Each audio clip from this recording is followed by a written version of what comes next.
Hi friends, എല്ലാവർക്കും മല്ലൂസ് വ്ലോഗിലേക്ക് സ്വാഗതം. അങ്ങനെ എആർഎമ്മിന്റെ വലിയ ഹിറ്റിന് ശേഷം നമ്മുടെ ടൊവിനോയുടെ നെക്സ്റ്റ് പടം വന്നിട്ടുണ്ട്, ഐഡന്റിറ്റി. ഇതൊരു ത്രില്ലർ മൂവിയാണ്. പിന്നെ ഇതിനകത്ത് നമുക്ക് തൃഷ അഭിനയിക്കുന്നുണ്ട്. അപ്പൊ എനിക്ക് തോന്നുന്നു അത്യാവശ്യം ഒരു സ്റ്റാൻഡേർഡ് സംഭവമാണെന്ന് തോന്നുന്നത്. എന്ന് വെച്ചാൽ ഇതിനകത്ത് കാസ്റ്റിംഗും കാര്യങ്ങളും വരുമ്പോഴത്തേക്ക് നമുക്ക് അങ്ങനെ ഒരു ഫീല് വരുന്നുണ്ട്. അതിന്റെ ടീസർ ആവുന്നിരിക്കുന്നത്. നമുക്ക് നേരെ ആ ടീസർ കണ്ടു. ആദ്യം നമുക്ക് അയാളുടെ ഫേസിന്റെ ഏകദേശം ഒരു ഷേപ്പിംഗ് തുടങ്ങാം. നല്ല പോലെ മുഖത്തിന്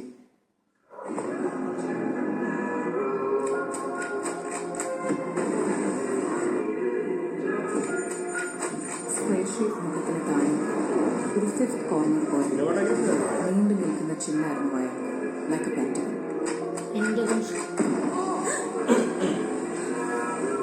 വിറ്റ്നസ് എന്നൊക്കെ പറയുമ്പോൾ സംഭവത്തിന്റെ ഏറ്റവും വലിയ മാത്രം കണ്ടുവന്ന ടീമാണ്. No sir, she is a photographer memory. അവൾക്കെല്ലാം നല്ല വ്യക്തമായ ഓർമ്മയുണ്ട്.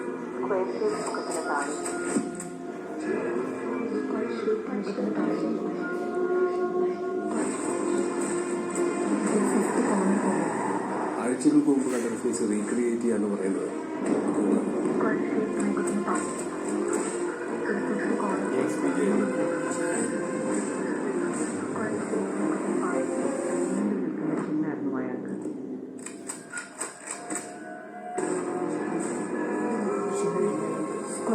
മുഖത്തിന് താഴെ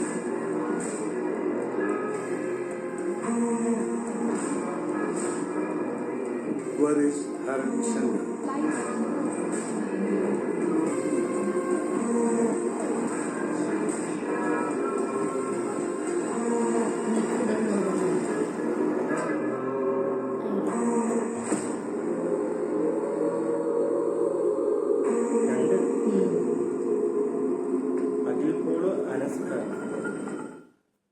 ഇത് എനിക്ക് തോന്നുന്ന ഒരു മിസ്റ്ററി ത്രില്ലർ ആകാനുള്ള ചാൻസ് ഉണ്ട്. ഇതിനകത്ത് ചെറിയ മെമ്മറി ലോസിന്റെ കാര്യം പറയുന്നുണ്ട്. പിന്നെ ഒരു ഫേസ് ഐഡന്റിറ്റി ചെയ്യാൻ വേണ്ടി അല്ലെ പെന്റഗൺ, അങ്ങനെ ഒരു ഷേപ്പ്ലെസ് ആയിട്ടുള്ള സംഭവങ്ങളൊക്കെ പറയുന്നുണ്ട്.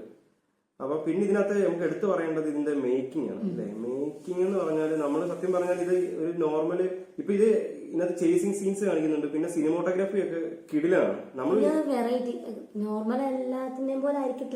സാധാരണ ഒരു ത്രില്ലറിന്റെ അകത്ത് നമുക്കറിയാം. പക്ഷെ ഇതിനകത്ത് തന്നെ കളർ ഗ്രേഡ് തന്നെ നോക്കിക്കഴിഞ്ഞാൽ അറിയാൻ പറ്റും. ഒരു ഇന്റർനാഷണൽ ലെവലിലുള്ള മൂവീസ് ഒക്കെ നമ്മൾ കണ്ടിട്ടുണ്ടല്ലോ ഇപ്പം. അപ്പൊ ആ ഒരു ത്രില്ലർ മൂവീസ് ഒക്കെ കാണുന്നതിന്റെ ആ ഒരു എന്താ നമുക്കത് ആ പിക്ചറൈസേഷൻ കാണുമ്പോൾ ആരെയോ തെരയുവാണ്. അപ്പൊ ഇതിനകത്ത് പിന്നെ പറയുന്നുണ്ട് ആ സിറ്റുവേഷൻസ് വീണ്ടും റീക്രിയേറ്റ് ചെയ്യുന്ന കാര്യങ്ങൾ പറയുന്നുണ്ട്. അപ്പം അതൊക്കെ വെച്ചിട്ട് എന്തോ ഒരു മെമ്മറിക്കകത്തുനിന്ന് ഇത് കണ്ടുപിടിക്കാനുള്ള പരിപാടിയാണ്. അപ്പം വെറൈറ്റി ആണെന്ന് തോന്നുന്നു സംഭവം. ഇതിന്റെ ആ ഒരു ചെറിയൊരു ത്രെഡ് കെട്ട് നമുക്ക് ഇഷ്ടപ്പെട്ടിട്ടുണ്ട്. പിന്നെ മൊത്തത്തിൽ എടുത്തേക്കുന്ന ഒരു ഇപ്പൊ പറഞ്ഞോട്ട് വേറൊരു ടൈപ്പ് എന്ന് വെച്ചാൽ ഇപ്പൊ കളർ ഗ്രേഡ് ആണെങ്കിലും സിനിമാറ്റോഗ്രാഫി ആണെങ്കിലും സാധാരണ ത്രില്ലർ മൂവീസിനകത്ത് വരാത്ത രീതിയിലൊക്കെ ഇതിനകത്ത് വന്നേക്കുന്നത്. അപ്പൊ അത് നമുക്കൊരു ചിലപ്പോൾ ഒരു പുതുമയായിട്ട് ഫീൽ ചെയ്യുന്നു. നമ്മൾ സ്ഥിരം ഈ ത്രില്ലർ കാണുന്നതുകൊണ്ട് നമുക്ക് ഫീൽ ചെയ്യത്തില്ല. അപ്പൊ എന്തായാലും മറ്റൊരു ടൊവിനോ ഹിറ്റ് മൂവി ആകട്ടെ എന്ന് ആശംസിച്ചുകൊണ്ട് ഇതിന്റെ ട്രെയിലറിന് വേണ്ടി വെയിറ്റ് ചെയ്യുന്നു എന്ന് പറഞ്ഞുകൊണ്ട് നിർത്തുന്നു. Okay, by.